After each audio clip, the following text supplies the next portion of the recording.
हाय दोस्तों, आज मैं आपको बताने जा रहा हूँ कि यदि आप फाइनेंस पे किसी तरह का ऋण या लोन लेने से रीपेमेंट कैपेसिटी को परखना बहुत ज़रूरी है। जैसे कहीं भी आप किसी भी प्रकार का फाइनेंस करवाने जाते हैं, तो ब्याज दर, छिपे हुए शुल्क, क्रेडिट स्कोर की जाँच करना सबसे ज़्यादा ज़रूरी है। बिना पूरी जानकारी के फाइनेंस कराने से आपको मासिक बजट बिगड़ सकता है। आप फाइनेंस कराने से पहले ये सब जानकारी ज़रूर लें।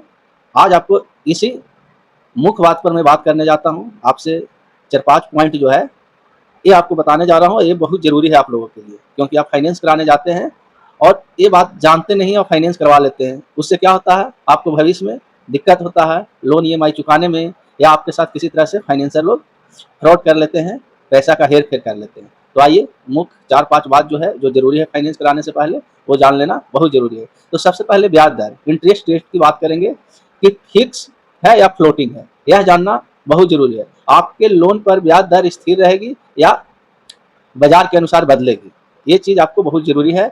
सस्ता विकल्प चुनें, हमेशा अलग अलग बैंकों या लोन देने वाली संस्था के बीच ब्याज दरों की तुलना करें, ताकि आपको सबसे किफ़ायती विकल्प मिल सके। ये चीज़ सबसे पहले आपको गौर करना रहेगा कि आपको कहाँ से सस्ता मिल रहा है, बैंकों से मिल रहा है या लोन देने वाली बहुत तरह के फाइनेंस कंपनी मार्केट में है, उससे सस्ता मिल रहा है। ये चीज़ सबसे पहले आप फाइनेंस कराने से पहले जानिए। दूसरा, क्रेडिट स्कोर जो सिविल है, आपका क्रेडिट स्कोर आमतौर पर 300 से 900 के बीच में होता है। आपकी लोन चुकाने की क्षमता, अविश्वसनीयता को दिखाता है। यह 750 या उससे अधिक का स्कोर बहुत अच्छा माना जाता है, जिससे आपको कम ब्याज दर पर आसानी से लोन मिल जाता है। यानी 750 सिविल यदि आपको रहेगा, तो इस पर क्या होता है कि आपको कोई भी बैंक या फाइनेंस कंपनी आप पे भरोसा करता है, ये कस्टमर जेन्युइन है, पैसा भविष्य में भी ये देंगे और देते आए हैं। सिविल स्कोर आपका बता रहा है 750 के ऊपर रहने का मतलब है कि आप पहले जो भी लोन लिए हैं उसका बढ़िया से ईएमआई चुकाए हैं। तो क्रेडिट स्कोर भी आपको जानना बहुत जरूरी है। तीसरा पॉइंट, सभी छिपे हुए शुल्क, हिडन कॉस्ट। केवल ब्याज दर देखकर लोन न ले, लोन लेने से जुड़े अन्य शुल्कों को भी जान लें। जैसे प्रोसेसिंग फी होता है, प्री पेमेंट चार्ज होता है, यदि आप समय से पहले लोन चुकाना चाहते हैं तो लगने वाला जुर्माना क्या है या उससे छूट क्या मिलेगा, ये सब जान लें। मान लीजिए कि आप 2 साल का ईएमआई करवाएं, आप 1 साल में ही भरना चाहते हैं, तो उसमें आपको क्या बेनिफिट मिल रहा है या ना मिल रहा है। तो ये सब चीज़ों फाइनेंस कराने से पहले आपको जानना बहुत जरूरी है। कहीं भी जाइए फाइनेंस कराने तो ये बात जानिए कि हम अभी सर 2 साल के लिए ईएमआई करवा रहे हैं, लेकिन मैं ये 6 महीना में 1 साल के अंदर इसको बंद कर दूंगा, फोरक्लोज कर दूंगा। तो ये सब आपको जानना जरूरी है कि इसमें कितना चार्ज लगेगा। इसके बाद लेट पेमेंट फीस के बारे में जानें कि किस्त समय से नहीं यदि भर पाते हैं किसी कारणवश, तो उसका चार्ज क्या लगेगा, यानी ये भी आपको जानना जरूरी है।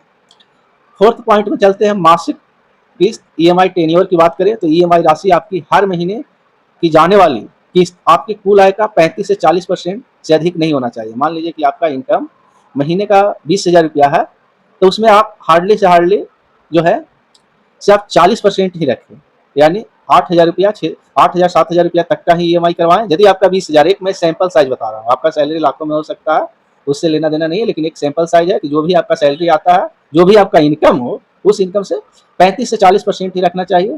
क्योंकि लोन अवधि अवधि जो टेन्योर होता है, जितने लंबे समय के लिए आप लोन लेंगे, आपकी मासिक किस्त तो कम हो जाएगी, लेकिन आपको बैंक को कुल ब्याज दर ज़्यादा इंटरेस्ट चुकाना होता है। यानी जितना आप कभी भी देखे होंगे कि फाइनेंस पर ईएमआई करवाते हैं, तो जितना ज़्यादा टाइम लेते हैं उतना आपका इंटरेस्ट रेट बढ़ जाता है, और जितना कम समय लेते हैं घट जाता है। तो आपको देखना है कि आप कितना तक चलाने में सक्षम है। ये नहीं कि आपका इनकम है 20,000, आप ईएमआई ही बना लीजिए 10,000 का, तो उससे क्या होगा कि आपका घर का खर्चा, पढ़ाई लिखाई बहुत तरह का घर में होता है, ये आप नहीं समय पर दे पाइएगा, तो इससे आपको बाउंसिंग चार्ज, प्लांटी चार्ज, बहुत तरह के फाइनेंस कंपनी और बैंक वाला चार्ज लेते हैं। तो ये भी देखना है कि आप कितना ईएमआई चलाने में सक्षम है और कितने दिन में, कितना महीनों तक ले जाना चाहते हैं। तो ये भी आप जानिएगा, जानने के बाद ही फाइनेंस कराइएगा।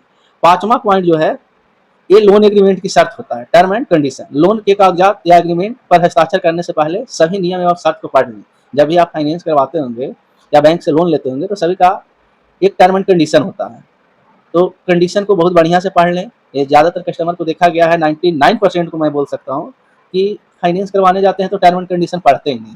इसका 2 रीजन मैं देखता हूँ। फर्स्ट रीजन तो है कि इंग्लिश में पूरा टर्म एंड कंडीशन रहता है, हिंदी में रहता नहीं है उतना इंग्लिश। खास करके इस एरिया का मैं बात करूं, बिहार से मैं गया, जिसे मैं वीडियो बना रहा हूं, यहाँ पर बहुत से कस्टमर को मैं देखा हूं कि लोन एग्रीमेंट को नहीं पढ़ते हैं। गाड़ी आए लेने, फाइनेंस करवाने आए, बस उनको जुनून रहता है कि गाड़ी ले लेना है, क्या टर्म एंड कंडीशन है, वो कुछ पढ़ते ही नहीं है।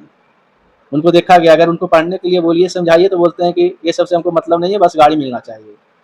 इस तरह का सीन देखा गया। लेकिन जब भी आप फाइनेंस करवाने जाएँ, तो loan agreement, term and condition ज़रूर पढ़ें, उससे आपको फ़ायदा होगा। उसमें क्या लिखा हुआ है, क्या नुकसान है, ये सब आपको उसमें बताया हुआ रहता है कंपनी का। उसी अनुसार आपसे वो आगे चल के एग्रीमेंट के अनुसार ही वो आप पे काम करती है। यदि नौकरी छूटने या व्यापार के नुकसान होने पर किस्त नहीं भर पाते हैं, तो उससे जुड़े जुर्माने या बैंक प्रक्रिया के बारे में स्पष्ट जानकारी रखें। ये सब जानकारी आपको फाइनेंस करवाने से पहले ले लीजिए कि यदि मैं फाइनेंस करवाया, किसी कारणवश मैं पैसा नहीं भर पाया, तो उसका क्या नुकसान है, ये भी जान लें। 6 पॉइंट, मैं आपको 4-5 पॉइंट के बारे में बोला था, लेकिन 6 पॉइंट भी मैं जोड़ देता हूँ, छठा पॉइंट। फाइनेंस हमेशा किसी उत्पादक काम जैसे घर खरीदना हो, पढ़ाई या मेडिकल इमरजेंसी के लिए ही करवाएं। ये बहुत ही नीड एंड पर्पस वाला आपको मैं बता रहा हूँ, जरूरत और उद्देश्य।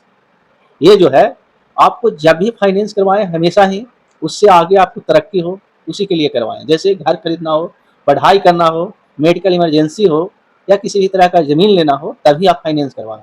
ये नहीं कि गैर ज़रूरी लग्जरी चीज़ों के लिए आप लोन लेने से बचें, ये भविष्य में आपको आर्थिक बोझ बन सकता है। ये आप बहुत ही, जो छठा पॉइंट मैंने जोड़ा, नीड एंड पर्पस, ये बहुत ही ज़रूरी है कि फाइनेंस तभी करवाएं, बैंक से लोन लें, ज़रूरत हो, घर खरीदना, ज़मीन खरीदना, पढ़ाई या मेडिकल इमरजेंसी का हो, तभी ले। ये नहीं कि गैर ज़रूरी लग्जरी जीवन जीने के लिए लें, जैसे मैं गाड़ी टू व्हीलर चलने का कैपेसिटी रखता हूँ और फोर व्हीलर पर चलूँ। ऐसा ये लग्जरी जीवन जीने से आपको भविष्य में आर्थिक बोझ बन सकता है। तो ये बात आप ध्यान में रखें कि लग्जरी जीवन जीने के लिए कभी भी फाइनेंस नहीं करवाएं, कभी भी बैंक से लोन न लें। उम्मीद करते हैं आपको ये वीडियो पूरा देखने के बाद समझ में आ जाएगा कि फाइनेंस करवाने से पहले क्या जानना जरूरी है और क्यों जानना जरूरी है। वीडियो यदि अच्छा लगा तो लाइक शेयर कमेंट जरूर कीजिएगा। बहुत बहुत धन्यवाद।